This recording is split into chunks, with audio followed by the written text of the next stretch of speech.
देशा बुलेटिन का आगाज करेंगे, लेकिन उससे पहले सीधे लिए चलते आपको देहरादून, जहां सैनिक सम्मान समारोह कार्यक्रम का आयोजन किया गया है। मुख्यमंत्री पुष्कर सिंह धामी ने शिरकत की। क्या कुछ कह रहे हैं?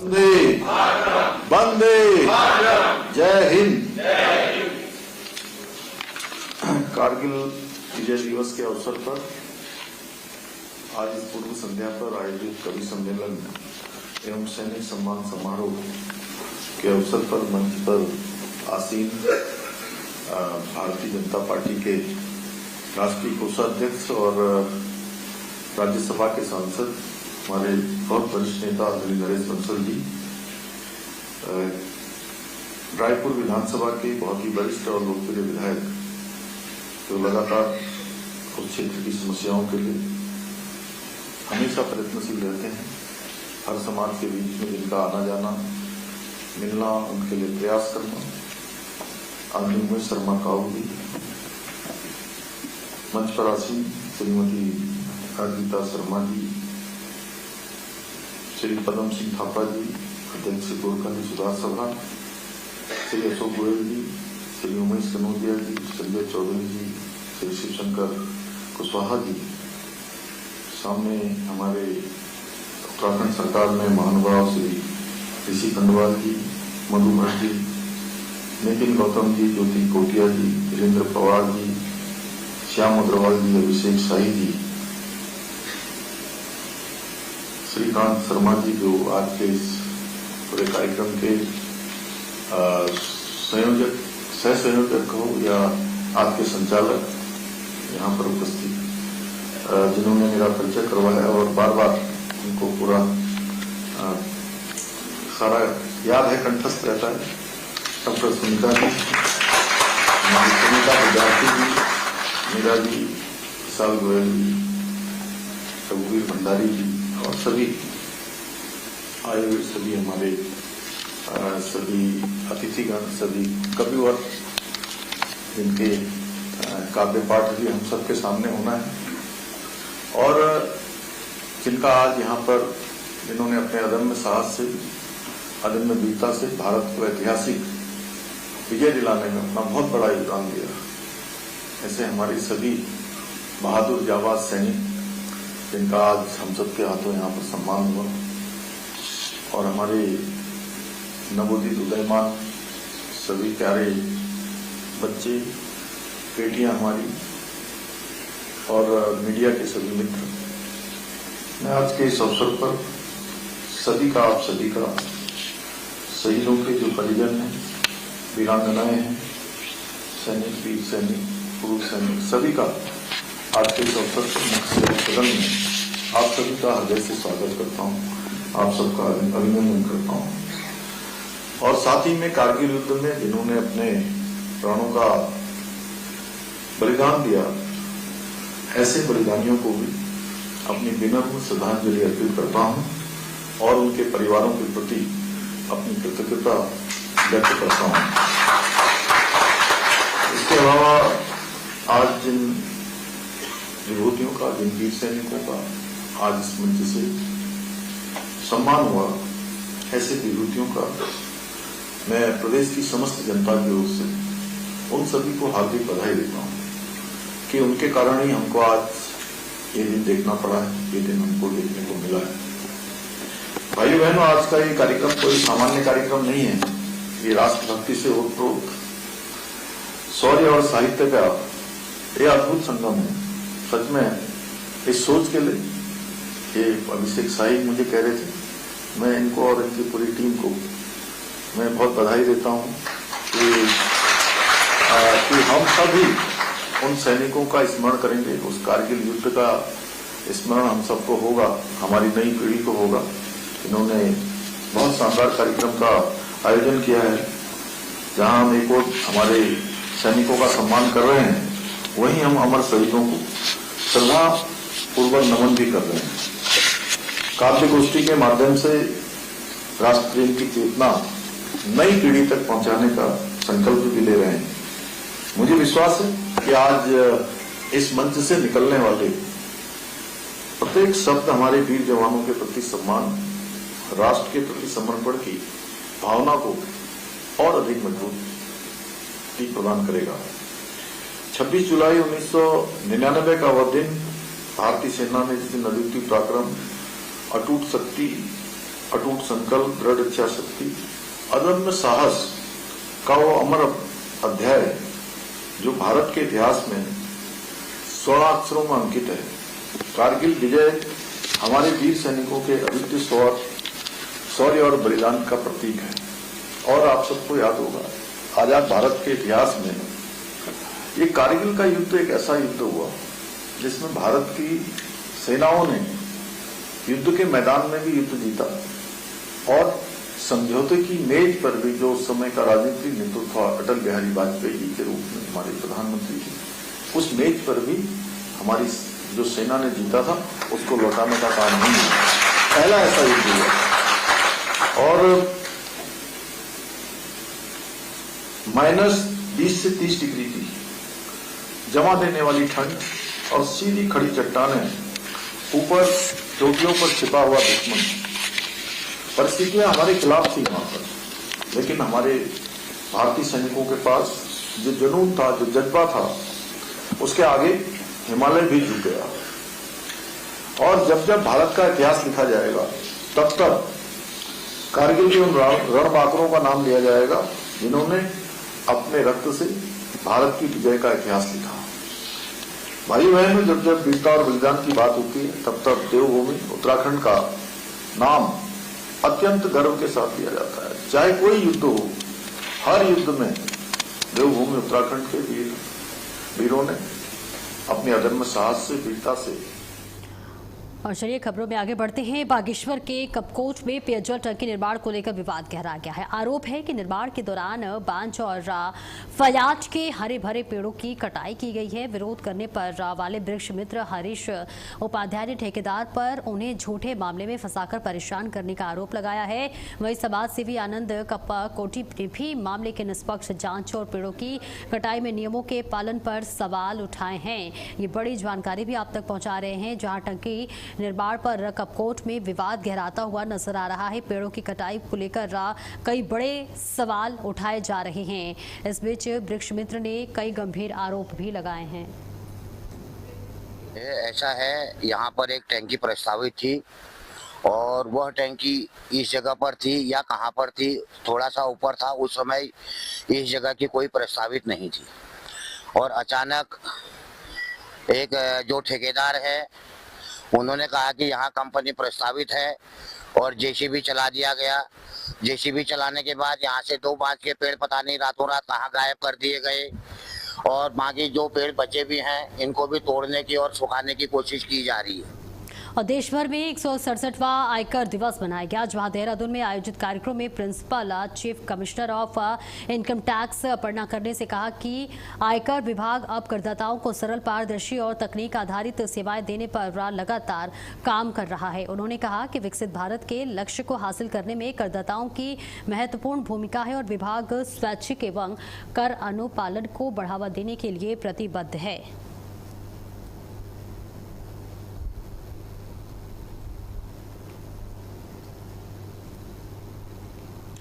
तो देखिए, करदाताओं के लिए यहाँ पर कार्यक्रम का आयोजन किया गया और साथ ही साथ बताया गया करदाताओं के कामों को भी सराहा गया और बताया गया कि स्वैच्छिक कर उत्पादन के लिए बढ़ावा देने के लिए बात की गई। करदाताओं की भूमिका को भी सराहा गया। इस बीच आपको बताते चले कि सेवाएं देने पर लगातार काम हो रहा है और साथ ही उन्होंने कहा कि विकसित भारत के लक्ष्य को हासिल करने में करदाताओं की भूमिका बेहद महत्वपूर्ण होती है।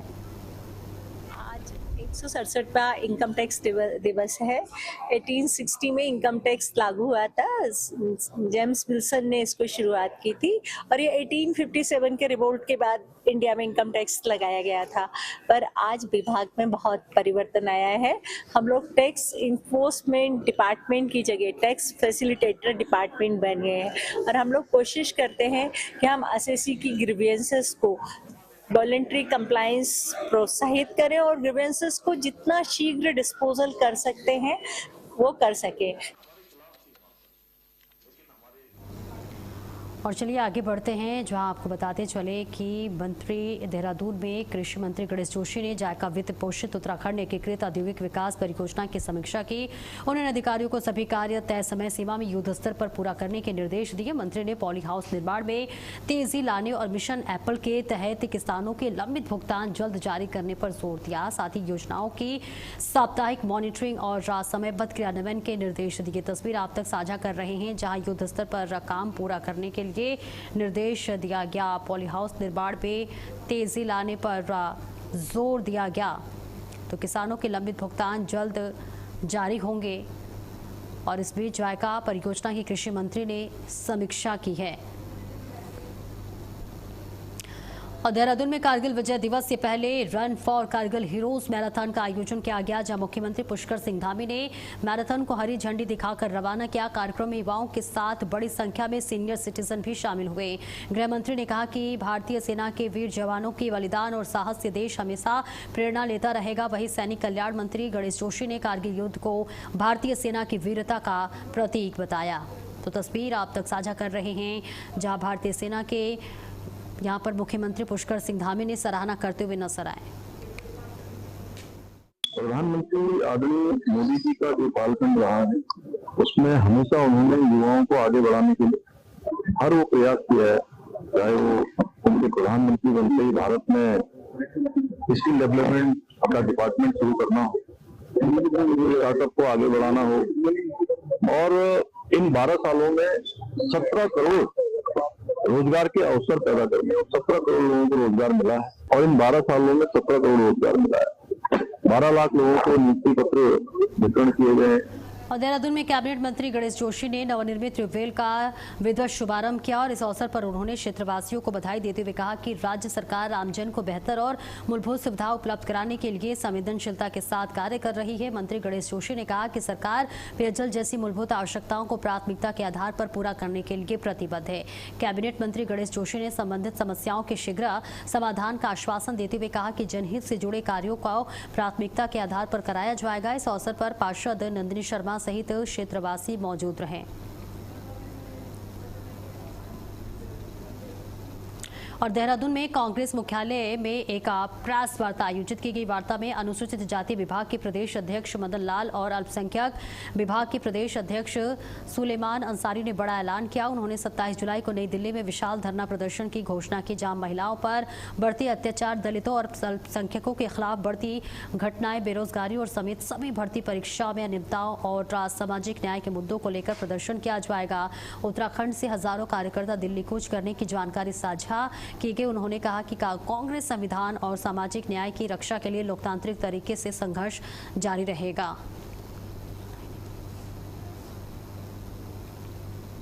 तो देखिए तस्वीर आप तक साझा कर रहे हजारों कांग्रेस कार्यकर्ताओं यहाँ पर इकट्ठा हो, जहां कांग्रेस मुख्यालय से ये बड़ा ऐलान हुआ। इसके साथ ही 27 जुलाई को नई दिल्ली में करेंगे धरना प्रदर्शन। था कि आने वाले 17 जुलाई को हमारे प्रस्तावित कार्यक्रम है जंतर मंतर पे माइनॉरिटी और एससी का पूरे देश के जो लोग हैं दलित और माइनॉरिटी के, वहां पर एकत्रित होकर सरकार के खिलाफ जो लगातार एट्रोसिटी के मामले पर देश परेशान कर रहे हैं, उसकी आवाज को बुलंद करने का हम काम करे जा रहे हैं। और हम लोग के संविधान को मानने वाले लोग हैं और संविधान के तहत जो भी कार्रवाई हो उसके खिलाफ, जो भी अपराधी हो उसकी जाति पाति नहीं है, उस अपराध के खिलाफ संविधान पे कार्रवाई होनी चाहिए। अगर हम बात करते हैं तो प्रदेश के अंदर लगातार एट्रोसिटी के मामले बढ़ रहे हैं, चाहे वो दलित का व्यक्ति हो चाहे माइनॉरिटी के व्यक्ति हो, लगातार पिछले 10 साल में लगातार वो घटना बढ़ी। और जो हमारा अनुसूचित जाति जनजाति निवारण एक्ट उसको खत्म करने का काम, उसको ना मानने का काम पार्टी करती है। और देहरादून में मुख्य सचिव आनंद वर्धन की अध्यक्षता में व्यय वित्त समिति की बैठक हुई, जहां बैठक में विभिन्न विभागों के प्रस्ताव पर चर्चा करते हुए मुख्य सचिव ने पंपिंग पेयजल योजनाओं में सोलर पावर के इस्तेमाल उपयोग पर जोर दिया। उन्होंने परियोजना की लागत में अनावश्यक बढ़ोतरी रोकने, कंसल्टेंट्स के फीस और मानकों के अनुसार देने और साथ ही आयुष व कौशल विकास से जुड़े बेहतर प्रोजेक्ट तैयार करने के निर्देश दिए गए। और उत्तराखंड में बड़ा प्रशासनिक फेरबदल हुआ है। 10 आईएएस और 1 आईएफएस अधिकारी के तबादले हुए हैं। कई सचिवों के विभागों में तबादला हुआ है। ये बड़ी जानकारी, जहां आबकारी, वित्त और शिक्षा विभाग में नई तैनाती हुई है। परिवहन, आईटी और सचिवालय प्रशासन को मिले नए सचिव स्थानांतरण आदेश तत्काल प्रभाव से लागू। ये बड़ी और अहम जानकारी आप तक साझा कर रहे हैं, जहां 10 आईएएस और 1 आईएफएस अधिकारी के तबादले किए गए हैं।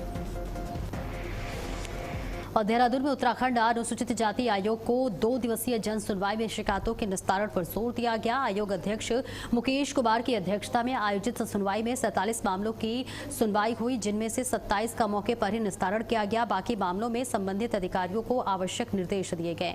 आयोग ने कहा कि पीड़ितों को त्वरित न्याय दिलाना और सरकारी योजनाओं का लाभ पहुंचाना उनकी प्राथमिकता है। और देहरादून में नकली और अवैध दवाओं के कारोबार पर लगाम लगाने के लिए एफडीए ने सख्त कानून उठाए, जहां विभाग ने पूरे प्रदेश में निगरानी बढ़ाने के लिए क्विक रिस्पांस टीम का गठन किया है, जो शिकायत मिलते ही तुरंत मौके पर पहुंचकर कार्रवाई करेगी। और वहीं आपको बता दें कि एफडीए के अपर आयुक्त ताजवर सिंह ने स्पष्ट कहा है कि अब केवल दवा कारोबारियों पर ही नहीं, बल्कि विभागीय अधिकारियों और इंस्पेक्टरों की कार्यशैली पर भी नजर रखी जाएगी। तो इंस्पेक्टरों के कार्यशैली पर नजर रखी जाएगी। मैं आपके माध्यम से कहना चाहता हूं कि हमने एक क्यूआरटी टीम बनाई है, क्विक रिस्पांस टीम, जिसमें हमारे सीनियर इंस्पेक्टर हैं और उनको आदेशित किया है कि हमेशा निगरानी करें। अगर वो किसी भी इस तरह की लापरवाही में अगर कोई इंस्पेक्टर कार्य नहीं करे तो उसके खिलाफ भी कार्रवाई की जाएगी।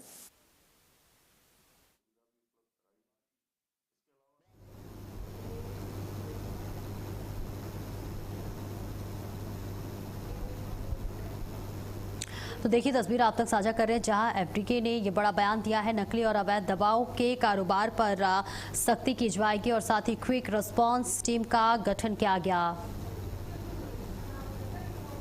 उत्तराखंड में टीबी मुक्त भारत अभियान के तहत स्वास्थ्य विभाग लगातार सक्रिय है। राष्ट्रीय स्वास्थ्य मिशन के मिशन निदेशक संदीप तिवारी ने बताया कि प्रदेश की करीब 50% संवेदनशील आबादी की एक्सरे स्क्रीनिंग पूरी कर ली गई है और वहीं टीबी मरीजों के संपर्क में आए हजारों लोगों को बचाव की दवाएं भी दी जा रही हैं। स्वास्थ्य टीमें लगातार नए मरीजों की पहचान, जागरूकता और समय पर उपचार सुनिश्चित करने में जुटी हुई है। तो तस्वीर आप तक साझा कर रहे हैं, जहां टीबी मरीजों का खास ख्याल रखने का आश्वासन दिया गया और साथ ही साथ जो लोग भी मरीज के अगर संपर्क में आए हैं उनको भी स्वास्थ्य के बारे में जानकारी दी गई और साथ ही उन्हें भी दवाई दी गई। टीबी की पहचान और इलाज पर स्वास्थ्य विभाग का जोर है और इसके साथ ही साथ टीबी मुक्त अभियान में उत्तराखंड की बड़ी प्रगति भी देखने को मिल रही है, जहाँ पर तमाम जो टीबी के मरीज हैं उनको स्वास्थ्य उनकी चेक की गई और साथ ही उन्हें जागरूक करने के लिए भी विशेष अभियान चलाया जा रहा है और साथ ही टीबी मरीज के संपर्क में जितने भी लोग आए हैं उनको भी स्वास्थ्य के प्रति जागरूक किया गया और साथ ही साथ उनकी दवाइयां दी गई। तो उत्तराखंड टीबी मुक्त बनाने के लिए लगातार सरकार सजग है और इस पर जोर दिया जा रहा है। देखिए, टीबी मुक्त भारत अभियान जो है भारत सरकार का फ्लैगशिप प्रोग्राम है, जिसकी नियमित समीक्षा भारत सरकार द्वारा भी की जा रही है। और इसमें जो सबसे महत्वपूर्ण हमारा बिंदु है, एक तो एक्सरे स्क्रीनिंग का है। इसमें लगभग 50% वल्नरेबल पॉपुलेशन की एक्सरे स्क्रीनिंग की जा चुकी है और 12,000 ऐसे हाउस होल्ड्स हैं टीबी पेशेंट्स के कॉन्टेक्ट, जिनके सापेक्ष 8,000 लोगों को प्रिवेंटिव प्रोफाइलैक्सिस मेडिसिन स्टार्ट हो चुकी है। और लगातार इसमें जो टीम्स हैं डिस्ट्रिक्ट की, वो प्रचार प्रसार भी कर रही हैं और आइडेंटिफाई कर रही है टीबी केसेस को और उनको ससमय उनकी ट्रीटमेंट स्टार्ट कर रही है। और बागेश्वर में विजिलेंस की बड़ी कार्रवाई से विकास भवन में हड़कंप मच गया, जहां हल्द्वानी विजिलेंस टीम ने यूरेडा के परियोजना के अधिकारी को 40,000 रुपए रिश्वत लेते हुए रंगे हाथों गिरफ्तार कर लिया है। बताया जा रहा है कि शिकायत मिलने के बाद टीम ने ट्रैप बिछाया और आरोपी को रिश्वत लेते ही दबोच लिया। फिलहाल विजिलेंस पूरे मामले में आगे की कार्रवाई कर रही है। तो विकास भवन में इसके बाद हड़कंप मच गया। और पूर्व भारतीय क्रिकेटर नवजीत सिंह सिद्धू 1 दिवसीय धार्मिक दौरे पर हरिद्वार पहुंचे। इस दौरान उन्होंने जुना अखाड़े स्थित माया देवी मंदिर में पूजा अर्चना कर मां का आशीर्वाद लिया। बताया जा रहा है करीब 2 महीने पहले भी सिद्धू यहां पर दर्शन के लिए पहुंचे थे और उनके मंदिर पहुंचने पर श्रद्धालु और स्थानीय लोगों में भी उत्साह देखने को मिला।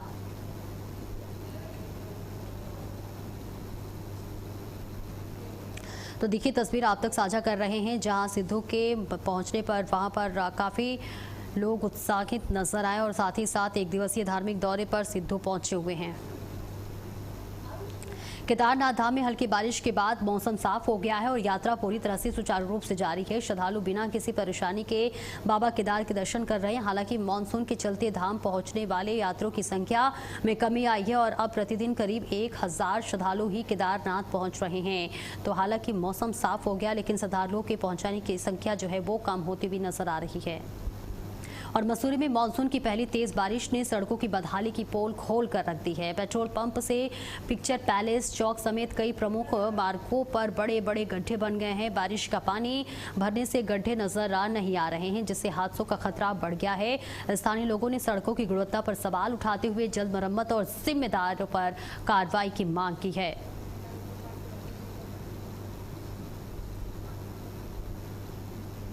और इसी के साथ इस बुलेटिन में इतना ही। खबरों का सिलसिला लगातार